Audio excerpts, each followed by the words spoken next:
Welcome to this explainer. Okay, so today we're taking this incredibly dense 15-page BSNL Junior Telecom Officer recruitment notification and we're totally transforming it.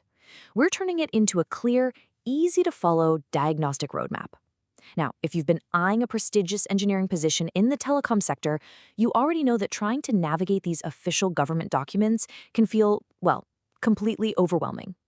But don't worry, we're going to break down every single essential detail you need to know, straight from the source, so you can just focus entirely on your preparation.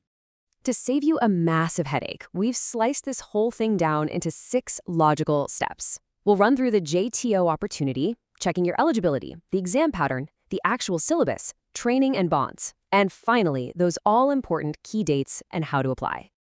All right, let's jump right into Section 1, the BSN JTO opportunity, and understand exactly what these 2026 vacancies look like. That number, that is your target. There are exactly 100 direct recruitment vacancies up for grabs from the open market for the JTO role in 2026. And honestly, securing one of these spots is a huge deal. It lands you on a highly respectable E1 pay scale, running from 16,400 all the way up to 40,500 rupees. It is an absolute brilliant launchpad for an engineering career in telecommunications. But here's where it gets really interesting, how those 100 vacancies are actually distributed. Because, you see, they aren't just spread evenly across the country. The opportunities are heavily concentrated in very specific circles. Karnataka alone has 26 of them. Then you've got Maharashtra with 16, Kerala with 15, and Madhya Pradesh with 10. So understanding this distribution, that's a massive strategic element for your application. And this is exactly how you should handle your region preferences.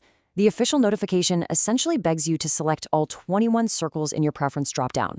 Why? Well, because your selection relies entirely on your all-India merit position. Think about it. If you only pick a handful of circles and you don't quite make the cut for those specific regions, you're out. You won't be considered anywhere else, even if your scores were actually high enough.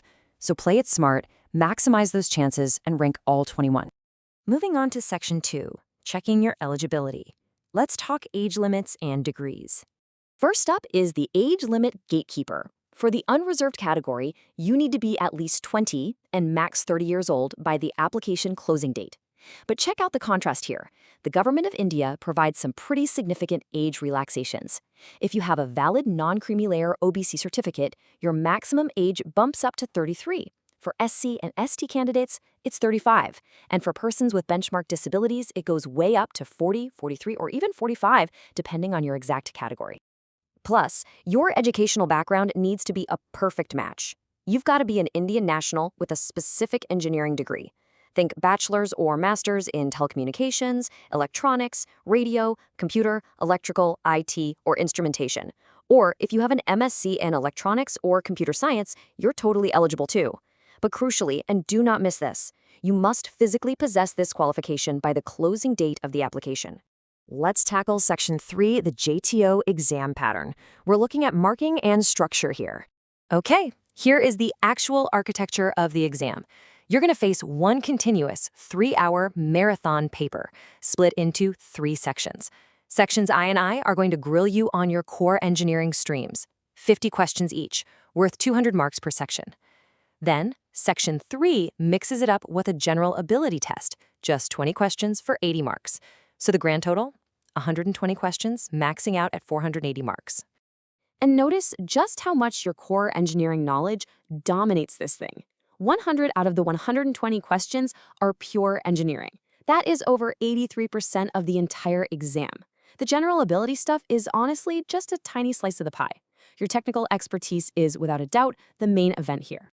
So precision is absolutely key. You really can't rely on wild guessing.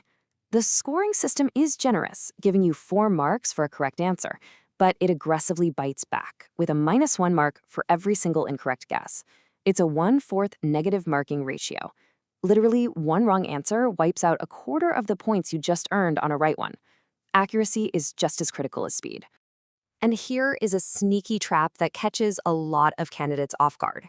You can't just completely ace your favorite engineering topics and totally bomb the rest. You actually have to clear strict minimum qualifying marks in every individual section, plus hit an overall benchmark. For unreserved and creamy layer OBC, that's a minimum of 40% in Section I, 40% in Section 2, 40% in Section 3, and at least 50% overall. For reserved categories, it drops slightly to 35% per section and 45% overall. Basically, they're forcing you to be well-rounding. Next up, Section 4. What exactly is the syllabus? Let's break down Sections I, 2, and 3. Section 1 is all about foundational hardware and physical theory, and the notification makes it clear. Expect the difficulty to match a standard Indian University engineering degree. You're going to be tested heavily on materials, semiconductor physics, network theory, electromagnetic standing waves, measurements, and power semiconductor devices. Things like MOSFETs and thyristors. Then, Section 2 shifts gears. It moves away from the raw components and dives deep into complex systems and architecture. You'll be navigating analog and digital circuits, logic gates, multiplexers, all of that. Plus, you absolutely need a rock-solid grasp of control systems, communication systems, microwave engineering, basic high-level programming, and microprocessor architecture. Finally, we have Section 3, General Ability. Now, unlike the brutal technical deep dives of the first two sections, this one is just checking if you have the general awareness of an educated person. You honestly won't need crazy specialized study materials for this. It covers basic English comprehension, what's happening in current events, everyday science, and just a fundamental grasp of Indian history and geography. All right, Section 5, Training, Probation, and Bonds. Let's look at what happens after you're selected. Take a really close look at this number. 6 lakh rupees. That is the financial bond you have to sign when you get recruited. You are legally agreeing to serve BSNL for a minimum of 5 years from your appointment date. It's basically BSNL's insurance policy to make sure they get a return on the massive training investment they're about to pour into you. And speaking of that training, your mandatory 2-year probation starts with a super intense, multi-phase learning journey. First up is a 10-week Phase 1 training. And heads up, if you fail the pre-appointment exam after this phase, you only get one more shot and it's without a stipend. Assuming you pass, you move to 4 weeks of practical field training and wrap it all up with a 6-week Phase 2 specialization. You do earn a training allowance during this time, but the pressure to perform is definitely on. Finally, Section 6, Key Dates and Application. Let's talk next steps. Mark your calendars right now. The online registration portal opens at exactly 10 a.m. on June 4th, 2026, and it slams shut 1 month later, on July 3rd. Now, a really crucial detail here is the editing window from July 4th to the 11th. If you mess up and make a genuine error during registration, BSNL actually gives you 7 days to edit specific fields. As for the computer-based test itself, that's tentatively locked in for August 2026. To apply, you have to use the external BSNL exam portal. Absolutely no paper applications will be accepted. The fee is 2,000 rupees for unreserved OBC and EWS folks, and it's half that, 1,000 rupees, for SC, ST, and PWD candidates. Keep in mind, this fee is totally non-refundable and has to be paid completely online through net banking, credit, or debit cards. So we've unpacked the whole official notification. The roadmap is crystal clear. But remember, because this is an open market recruitment, the competition across India is going to be incredibly fierce. You've got the facts, you know exactly how the scoring penalties work, and you understand the syllabus inside out. The only question left is, what is the very first thing you're going to do today to claim one of those 100 spots? Thank you so much for joining me in this explainer, and I can't wait to explore our next topic with you.